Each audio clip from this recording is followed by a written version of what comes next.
बुखार की बात कर रही हूँ, मैं इसके ढकने की बात कर रही हूँ। आप कभी देखते हो ऐसे हालत होती है आपके, ये देखते हैं कभी? शर्म आनी चाहिए जिस तरह का हाल बना रखा है। फाइनली दिल्ली की जो चीफ मिनिस्टर हैं, वैसे तो पहले भी एक्शन में थी, लेकिन अब यहाँ पे कुछ ऐसा नहीं है जिसको लेके रोस्टिंग हो सके। क्या गवर्नेंस है कि एक नाली तक के खुले होने पे चीफ मिनिस्टर खुद सड़क पे हैं और जो अधिकारी हैं उनकी बैंड बज रही कि भैया इसको कौन ढकेगा, जितना फंड चाहिए ले लो और इसको तत्काल प्रभाव से इन सारी चीजों को ठीक करो। क्यों सुभान? बिल्कुल सही कह रहे हैं। देखिए अब क्या है कि अब हमें भी समझ में आ रहा है कि काम हो रहा है, सड़कों पे काम हो रहा है। जो हमारी दिल्ली की सीएम है वो पहुंचती हैं, लोगों के बीच में जाती हैं और एकदम साफ सुथरी बढ़िया क्लियर विजन वाली हमें एक रील नजर आती है जिसमें दिखता है कि भाई एक्चुअली में काम कर रहे हैं। लेकिन हम लोग भी जब सड़कों पे जाते हैं तो क्या होता है अक्सर कि कैमरे के सामने कोई खड़ा हो गया, नहीं दिखता है कि पीछे की क्या हो रहा है, उनको मना करना पड़ता है। लेकिन यहाँ पर देखिए आप पूरा अच्छी तरीके से इसको क्लीन करके बनाया गया है कि हमें भी दिखाई दे कि हमारी जो सीएम हैं वो क्या कर रही हैं। वहां पर बहुत परेशानी होती है जब आप बाहर जाते हैं कैमरा लेकर के। हमारे जो यहाँ पर सारे भाई बैठे हुए हैं जो कैमरे के पीछे रहते हैं वो सब भी इससे बात से रिलेट कर पाएंगे। और आजकल मामला तरुण क्या है, रिलेटिबिलिटी का है कि जितना रिलेटेबल कंटेंट बनाएंगे, क्योंकि आप देखिए बाहर जा रहे हैं सड़कों पे आपको कूड़ा मिल रहा है, नालियां खुली हुई मिल रही हैं, कोई टेढ़ा फ्लावर बन जा रहा है, तो ये सब रिलेटेबल चीज हैं, ये सब आपको सड़क पे नजर आती हैं। लेकिन अब आप ये देखिए कि हमारी जो सीएम है वो उन्होंने बीकॉम किया हुआ है, एलएलबी किया हुआ है, लेकिन वो ये बता देती हैं कि कौन सा पिलर कहाँ पे लगाना चाहिए, सही बात, और कौन सी मशीनरी कहाँ पे यूज करने चाहिए, कूड़ा हटाना चाहिए, कैसे करना चाहिए। तो ये आर्किटेक्चर का भी उनको थोड़ा सा नॉलेज है। तो इस तरीके से अब रील का जो दौर है वो शुरू हो चुका है। पूरा जो है अगर आप देखेंगे वेस्ट बंगाल में देखिए वहां पर अभी इलेक्शन चल रहा है और ऐसे कई सारे राज्य, यहाँ तमिलनाडु है, इसके अलावा और भी राज्य हैं जहाँ पर रील कल्चर नेता भी खुद प्रमोट कर रहे हैं कि भाई रिलेटेबल बनाना है किसी भी तरह से। तो इसी के चलते एक और रील अब देखिए।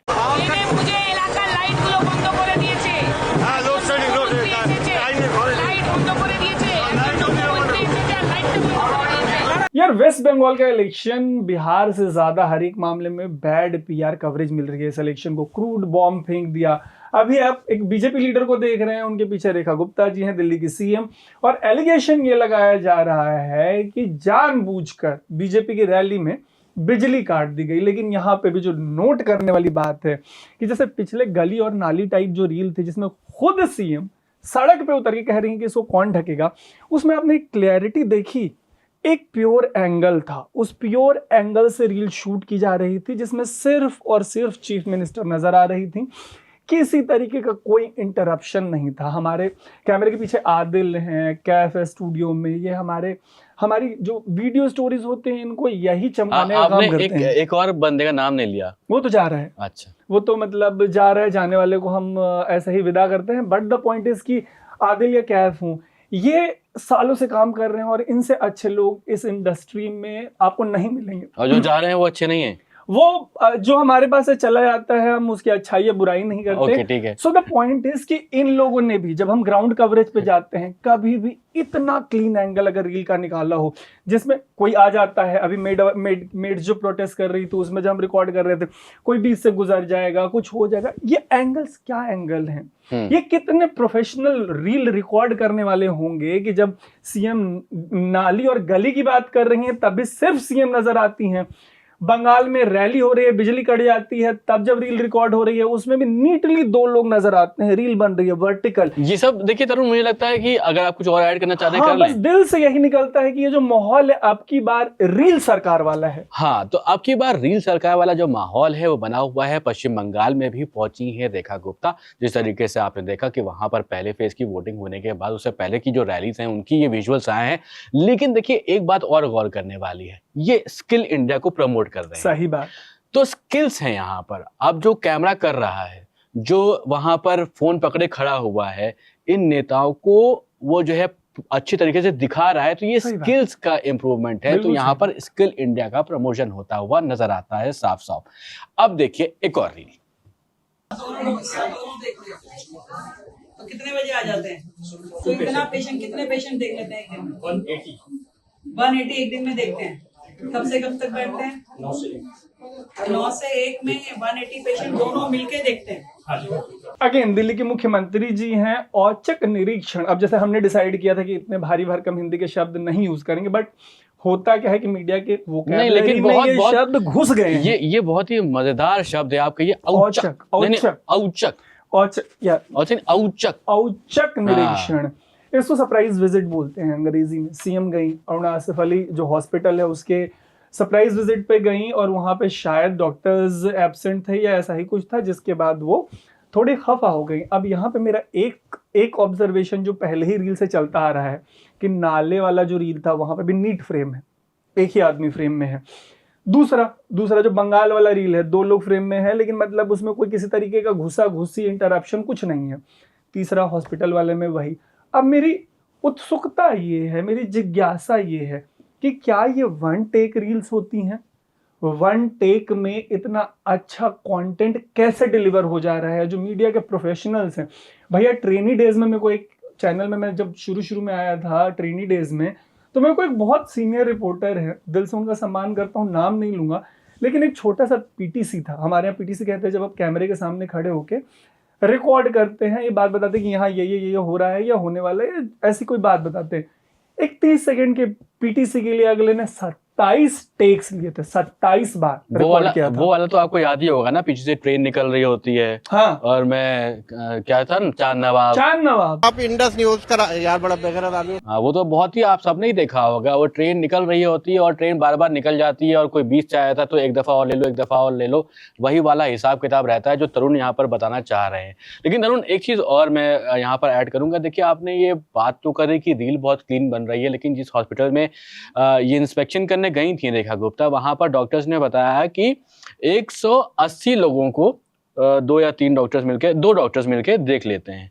तो 90 पेशेंट्स एक डॉक्टर देख रहा है, तो उससे क्या स्पीड होती है। यार आप जर्नलिज्म करने लग जाते हैं ना बीच बीच में, मेरे को एंग्जाइटी होती है। अच्छा, मेरे को लगता है यार कि हम बात कर रहे हैं रील पे, हम बात कर रहे हैं क्या करना है आपकी हेल्थ केयर। यार आप ये डॉक्टर है, हाँ डॉक्टर, यही बड़ी बात है। 2 डॉक्टर है, 180 पेशेंट देख रहा है। तो मीडिया के साथ सबसे बड़ी दिक्कत ये है कि ये लोग कभी भी पॉजिटिव साइड नहीं देखेंगे।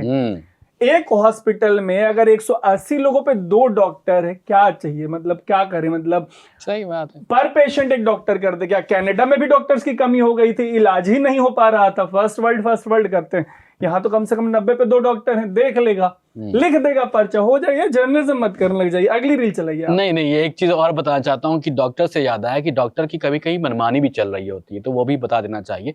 तो होता क्या है कि जैसे एक डॉक्टर की फीस है, अभी हाल ही की बात है, मेरे घर से कोई अपनी आंख दिखाने के लिए गया आई स्पेशलिस्ट के पास, तो एक हॉस्पिटल में गया, वहां पर 1200 रुपए का पर्चा कटा। ठीक है।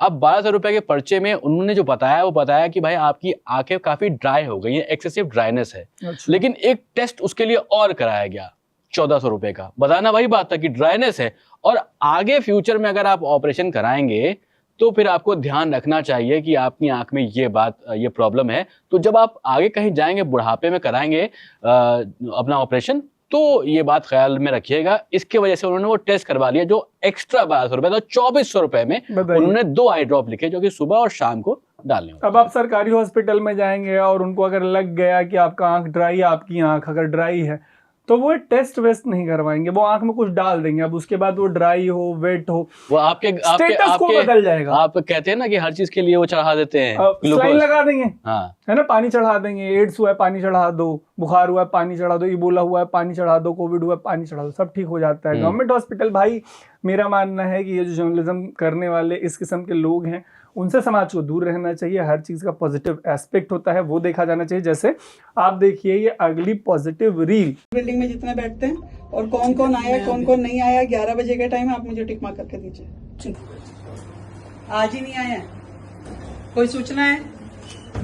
एक्चुअली मैंने उनको अभी कॉल करके पूछा कि आप कहाँ पर हो, क्योंकि सर का कॉल आया, तो ही टोल्ड मी कि मैं डिलकॉम के पास हूँ, डिजास्टर मैनेजमेंट की मीटिंग। देखिए, हम सब चीज पे बात कर रहे हैं, तो अब ये जीएसटी ऑफिस से पहुंचे। देखिए, आप क्वालिटी देखिए, ये आप 1920 1080 होता है, एक फुल HD। अच्छा। उसका रेशियो होता है, उसमें आपको ये रील दिख रही है। ऐसा कि रील फॉर्मेट में तो 1080 1990 हो जाएगा, लोग करेक्ट करने लगे हैं कमेंट बॉक्स में, इसलिए मैं ठीक कर देता हूँ यहाँ पर। तो ये आप क्वालिटी देखिए यहाँ पर कितनी बेहतरीन है, क्या कहेंगे आप इस पर? मैं तो यही जानना चाह रहा हूँ कि इतनी, मैं तो कैफ से भी मेरी शिकायत है, आदिल से भी मेरी शिकायत है, 2 of the best people in the industry, हमारी यार तीसरे को भूल जा रहे हैं आप। वो तीसरा हमारे बीच अब रहेगा नहीं, तो मैं कह रहा हूँ कि हमारी रीलें इतनी नीट क्यों नहीं आ रही? आप देखिए कि मक्खी भी नहीं उड़ रही फ्रेम में भाई, मक्खी नहीं उड़ रही, बस 4K पे शूट हो जाए तो एकदम लगे क्रिस्टोफर नॉलन की फिल्म है, मतलब एकदम ऐसा लगे कि इंटरस्टेलर बना दिया है। आप देख रहे हैं कि रील का जो पूरा गेम है, रील गेम इतना सॉलिड हो गया पॉलिटिशियंस का कि बार बार जो एक बात रिपीट हो रही है कि आपकी बार रील सरकार, और ये आखिरी नहीं है, आपकी बार रील सरकार की ये आखिरी रील नहीं है, आप एक और देखिए। और आपके यहाँ पे भी ये ऑप्शन मिलेगी कि अगर कोई लोग वहाँ जाना चाहेंगे तो उसमें जा सकें। अगर ये ऑप्शन शायद ना मिले या फिर आप जानते हो कोई किसी को भी नुकसान कभी भी नहीं हो, हमारे क्षेत्र में कभी भी किसी को नुकसान नहीं हो। यार एक तो अपोजिशन के साथ सबसे बड़ा दुख है इस देश में ना कि वो लोग क्वालिटी बिगाड़ देते हैं। अब क्वालिटी कैसे बिगड़ी है उसको बताएंगे थोड़ा सा बाद में, पहले इसकी पोस्टिंग पे बात करते हैं। इसको पोस्ट किया है जो अभी अपोजिशन के लीडर, मतलब अपोजिशन में सबसे बड़े चेहरे हैं दिल्ली में, सौरभ भारद्वाज, आम आदमी पार्टी के, उन्होंने पोस्ट किया है और सीएम से बोला है कि इस इवेंट की आपने फोटोज पोस्ट की हैं, जिसकी ये रील है, इसकी वीडियो पोस्ट करिए। और वीडियो में एक लड़की सीएम से सवाल पूछ रही है कि आपने हमारा घर क्यों उजाड़ा। अब देखिए यार हुआ क्या है कि अपोजिशन भी जर्नलिज्म करने लग गया है, पत्रकारिता करने लग गया है। ये जो रायता फैला है उसमें क्या हुआ है कि अभी तक जो आप रील देखते आ रहे थे कितनी नीट रील्स थी, कितनी अच्छी क्वालिटी थी, एकदम मस्त नीट एंड क्लीन, एक आदमी दिख रहा है और समस्या का समाधान करने का आपको कम से कम भरोसा दिला रहा है। और यहाँ पे क्या हुआ, क्वालिटी बिगड़ गई। 4K से मेरे को लग रहा है कि वो वाला नोकिया 6600 का 144p 144, देखिए मतलब भी टेक्निकल आदमी, 144p है ना, जो मतलब कहते हैं ना पुराने टाइम वाले जो वीडियोस होते थे वो उसकी क्वालिटी हमेशा बेस्ट होती थी। तो सौरभ भारद्वाज ने ये जो आपकी बार रील सरकार का पूरा जो हमारा एक कॉन्वर्सेशन था उसके रंग में डाल दिया भंग। क्यों सुभान? देखिए मुझे लगता है कि जो सवाल पूछने का जितना भी चलन है ये नहीं होना चाहिए। कोई कुछ भी कर रहा है, सवाल क्यों पूछना भाई किसी से? और लड़की ने देखिए वो अच्छे खासा स्कूल में पढ़ रही थी और यहाँ पर अच्छी बातें बताई जा रही थी कि ये करना है, वो करना है, ये कर लो, पॉजिटिव बातें चल रही थी। बीच में आप पूछ रहे हो सवाल फालतू के, उस सवाल को पूछ के क्या ही मिलेगा आपको? ज्यादा उस पर डिबेट हो जाएगी चैनल्स में शाम को 6 बजे। कौन चैनल डिबेट करेगा? करते हैं, डिबेट करते हैं जरूर। अच्छा ये जरूरी मुद्दे, अच्छा माफी चाहूंगा, यहाँ पर होंगी बंगाल में मछली, बंगाल जरूरी मुद्दा है, बंगाल में झालमुड़ी जरूरी मुद्दा है। ये ऐसे देश के जो बड़े मुद्दे हैं डिबेट उन पे होती है यार। सही बात है। जो बड़े पत्रकार है वो उन पे बात करते हैं। लेकिन अब एक और देखिए यहाँ पर, इसमें तो भैया म्यूजिक भी लगा दिया है और ये लिखा है कि ये प्रचार वाली नहीं काम वाली सरकार है। आप देख रहे हैं क्या काम हो रहा है, और सिर्फ काम नहीं हो रहा, इसको रील में पोस्ट करके बताया भी जा रहा है। देखिए एंगल पर भी बात हो रही है। तो जो काम है रवि किशन साहब का ओरिजिनल काम जो है, उनका फिल्म से जुड़ा हुआ काम है, उनको एंगल्स के बारे में पता है, तो वही जानते हैं उन्होंने क्या ही सीखा है। वही तो उन्होंने खुद भी कहा है इसी रील में कि भाई क्या ही सीखा है मैंने, मेन तो मेरा काम फिल्मों का ही है, इसलिए उन्होंने एंगल बताया। महाराज जी यानी कि जो सीएम साहब को कहते हैं वो, तो उनके लिए एंगल बताया, लो एंगल पे रखो, बहुत ही शानदार रील बनेगी। और अब देखिए अगली रील। नरेंद्र जी मोदी जी यहाँ सभा करने वाले थे, यहाँ जनता को संबोधित करने वाले थे। तो क्रेडिट के साथ एक स्टोरी आपको बताते हैं। सचिन गुप्ता जी हैं, एक्स पे काफी एक्टिव हैं, बहुत इंपॉर्टेंट स्टोरीज पोस्ट करते रहते हैं। एक स्टोरी पोस्ट की है कि राजस्थान की रिफाइनरी में आग लगने के बाद पीएम नरेंद्र मोदी का दौरा रद्द हो गया। उनके लिए जो मंच बनाया गया था उस पर चढ़कर एक व्यक्ति ने रील बना ली। राजस्थान पुलिस ने इसे पीएम की सुरक्षा में चूक माना। SHO अचला राम को सस्पेंड कर दिया गया। यार ये थोड़ा सा मेरे को लगता है कि ये देश एक रील प्रधान देश है, और रील प्रधान देश में हर नागरिक के पास रील बनाने का अधिकार होना चाहिए। अगर कोई व्यक्ति इस तरीके की रील बना रहा था तो उसके अधिकारों का हनन करते हुए एक SHO को सस्पेंड करना, मेरा मानना है कि ये उसके संवैधानिक अधिकार, अगर इसको संविधान में जोड़ा जाता है कल गए तो उसका हनन होगा। लेकिन देखिए जो बात इंपॉर्टेंट यहाँ पर सोचने वाली है वो ये है कि आग लगी बस्ती में हम रहे मस्ती में, रील बनाओ नहीं रील नहीं बनाओ, तो उन्होंने वहां पर रद्द तो कर दिया कम से कम पीएम ने। पीएम ने दौरा रद्द कर दिया। बहुत अच्छी लेकिन बात मस्त करी। राम तो ये मस्ती में था ना, चढ़ के मंच पे रील बना लिया। हाँ, तो आग लगे, मतलब पीएम का दौरा रद्द हुआ, मंच भैया इतना खर्चा हुआ है मंच पे, उसका कोई तो सदुपयोग होगा, वो अगला रील बनाया। सही बात है, उसने बताया तो कम से कम कि क्या क्या चीजें वहां पर, और उसने खुद बताया कि इतना बड़ा मंच पे हम कभी आए नहीं, उसको अपॉर्चुनिटी मिली। देखिए यहाँ पर अपॉर्चुनिटीज हम लोग प्रोवाइड कर रहे तो हैं। देश का एक छोटा आदमी अगर खुद को प्रधानमंत्री की तरह फील कर रहा है तो इससे किसी को क्या दुख और शिकायत हो सकती है, बताइए।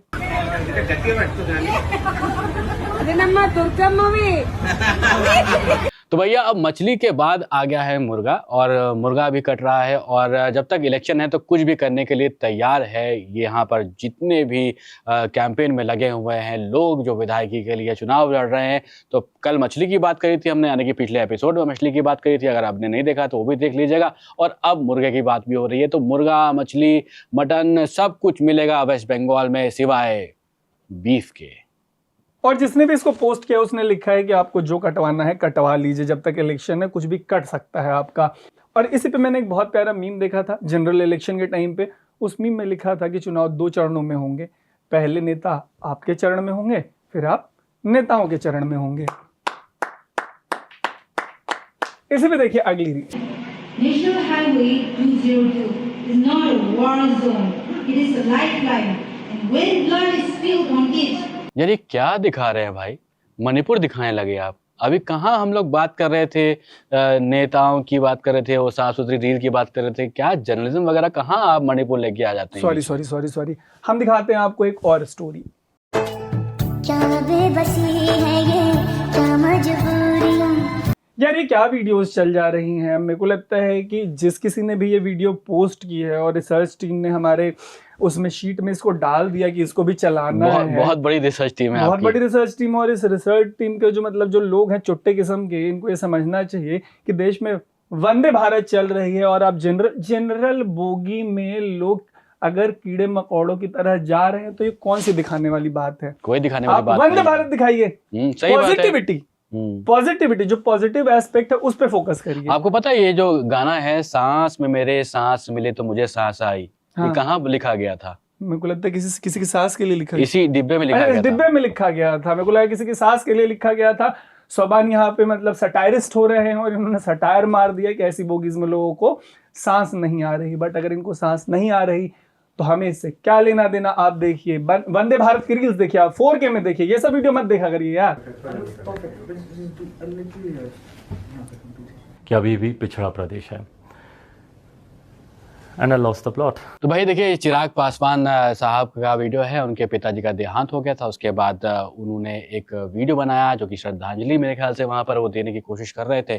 तो वहां पर उन्होंने हर चीज का ध्यान रखा क्योंकि उन्होंने फिल्म भी की हुई है, रील के लिए जरूरी है। तो वो जानते हैं कि कैमरे के सामने आना है तो किस तरीके से दिखना है, बिल्कुल जरूरी है वो वहाँ पर। उसके बाद और क्या है हमारे पास ये है एक और वीडियो, इसको भी देख लीजिए।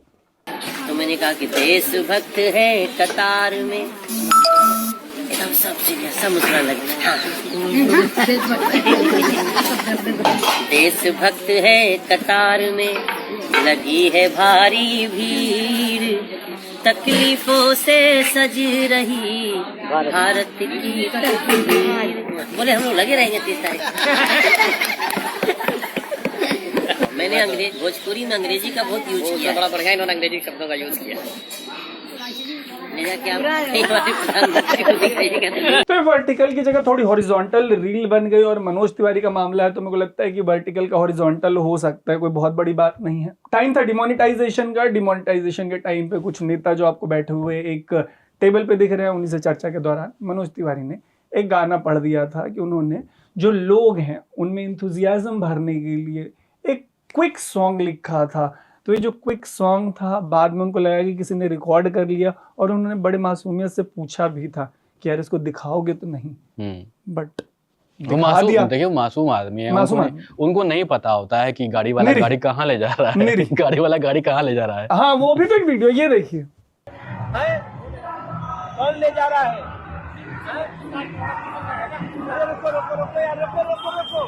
सो बेसिकली मनोज तिवारी की गाड़ी किसी भी डायरेक्शन में जा रही हो, मेरे को लगता है कि देश में जो पॉलिटिक्स है उसके रील की गाड़ी बिल्कुल पटरी पे है और रफ्तार से दौड़ रही है 4K में, बगैर किसी इंटरप्शन के, बगैर किसी उसमें किसी तरीके का कुछ भी ऐसा नहीं है जिससे आपको एक रत्ती ये लगे कि अच्छा ये तो मतलब क्यूरेटेड होगा, इसका डायरेक्शन हुआ होगा, इसको बहुत अच्छे से बनाया गया होगा। नहीं, नेता काम करने जाते हैं और स्पॉन्टेनियसली उनकी रील्स रिकॉर्ड हो जाती है। हमने ये जो एपिसोड किया है उस पर आपकी जो भी राय होगी कमेंट करके जरूर बताइएगा। अभी के लिए ना ही मेरा नाम है तरुण, मेरा नाम है सोबान और आप देख रहे थे द न्यूज लॉन्ड्री।